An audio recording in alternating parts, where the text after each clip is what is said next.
Yoga, Reiki, acupuncture, complementary medicine, integrative medicine, holistic medicine, naturopathy, mind-body medicine, aromatherapy are all in vogue as exercise and healing and stress-reducing options. But what are they, and who's using them, and how can they enhance your health and well-being? To explore this, we spoke with Dr. Robert Graham, a physician at Lenox Hill Hospital who is one of only 100 doctors board-certified in integrative medicine in the U.S. The way we define integrative medicine and the national government, the best of available evidence in all modalities, conventional medicine and or complementary therapies. So we use the best evidence-based therapies that exist out there in the literature and coordinate the care between complementary providers and conventional providers. In general, 33% of the U.S. population are using a complementary therapy in a year. And that's been consistent since 1996. The two types of people that are using it at highest rates are people with chronic diseases, and number two is the worried well, people that want to optimize their health and well-being by introducing yoga, meditation, dietary approaches, and certain supplements. Natural products, which consist of dietary supplements, herbs, and vitamins, are the #1 complementary alternative therapy used by Americans in the past year. 18% of the U.S. population has been using this in conjunction with Western medicine for the last 25 years, followed by deep breathing. Yoga went from a 5.1% prevalence use to now a 9.5% prevalence use. We are trying to enhance the health of a person by tapping into the mind and spirit connection. Reiki is one of these therapies where it's quote-unquote the healing of the hands, oftentimes people call it.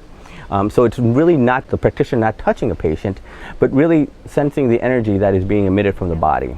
And are able, the great masters of Reiki are able to manipulate this energy in some people to offer them health. So holistic medicine really looks at the three pillars, the mind, body, and spirit of someone's well-being, and integrates the modalities from those disciplines, from a mind, body, spirit modality, into conventional medicine. And we take care of the whole person. One of the theories of naturopathy is that we try to maximize the person and the environment they live in. How food and environment plays a role in well-being and in health. Diets and supplements in conjunction with Western medicine. So many people choose to go this integrative route for things that don't have the magic bullet. The chronic diseases, pain. The most commonly condition that complementary therapies are used for is back pain and neck pain.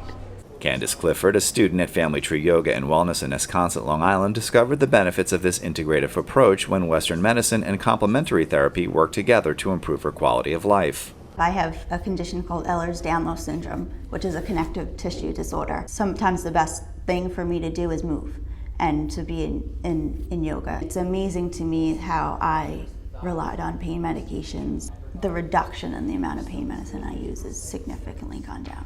I'm all about a team approach. I look at my doctors as a team. I make sure that everyone's on the same page. So I'll share with them if like an approach that I'm doing. I've actually had physicians then give the recommendations to other patients.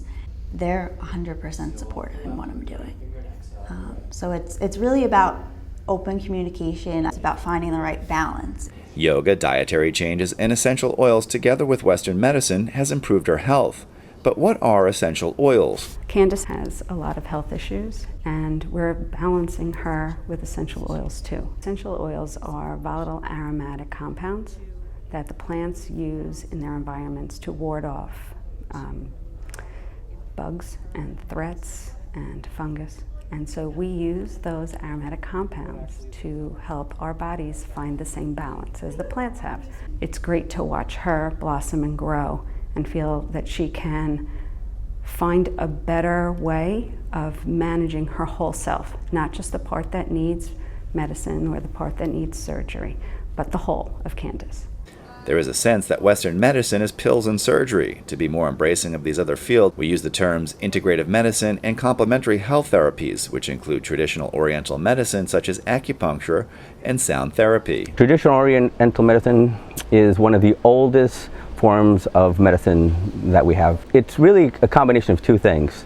It's the botanical medicines and acupuncture. Traditional Chinese medicine physician, the acupuncture points are just not random points. There's 365 points on one's body, and they run along 13 meridians. And these are energy channels that kind of flow within our own body. And part of the belief of traditional Chinese medicine is that energy gets stuck in one of these channels. And through the manipulation of needles, acupuncture, and or botanicals, you're able to release or enhance the energy through these meridians.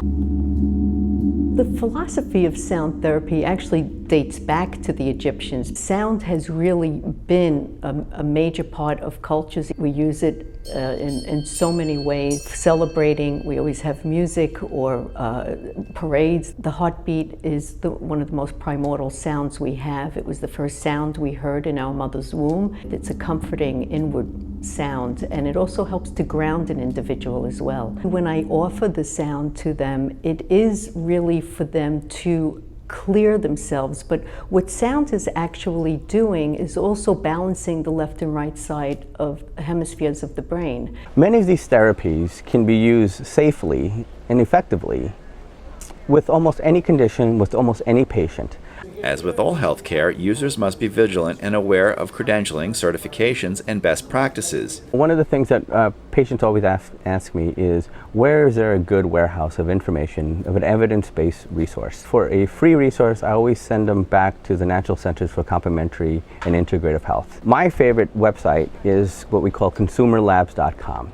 And what they have done is independently taken many of the dietary supplements you find and independently tested them. Dr. Graham says make sure what's on the label is actually in the product and make sure the people providing integrative therapies are credentialed. This field of integrative medicine or integrative therapies or integrative health, as they call it now, is really, I believe, the future of medicine, because we're trying to use the best available evidence out there from both the complementary world and the conventional world together with honoring the mind, body, spirit of a patient.